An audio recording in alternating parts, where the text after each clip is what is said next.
นอายย่อเจ้าดอกนาคนดีเว้าตามความจริงที่มีน้องงามอีหลีบ่มีนายรูปโสมกลมเกียงสำเนียงเว้าจาอ่อนไหวเสน่ห์ดึงดูดใจสาวเบิ่งยามใดก็งามยามนั้นได้ฟังคำตาลหนาวคิงน้องลูกทั่วกายโทษว่าลีลาของสายย่องให้ยิ่งตายเพราะคำเพ้อฝันสิมาไม่ได้นอสายอายสร้างกดดันมียังค่อยว่ากันเท่านั้นน้องก็ภูมิใจนำงามน้องงามตลอดกาลบ่มีหญิงใดเปรียบปานเพราะสวรรค์ยกให้น้องงามเว้ากันแจ้งฮักแพงน้องก็ดีใจนำบ่ต้องอ้อมค้อมเก่งคามอยากให้อ้ายถามเปิดเผยจริงใจอ้ายเว้าบ่ได้เว้าไป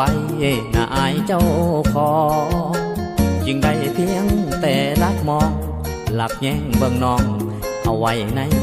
ใจอ้ายเลยเสียดสี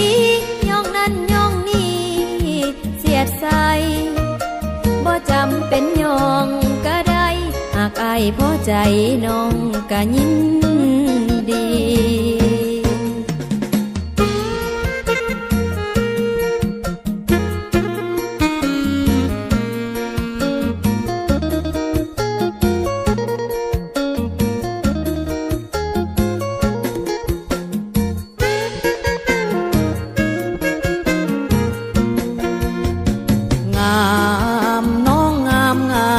ตลอดกา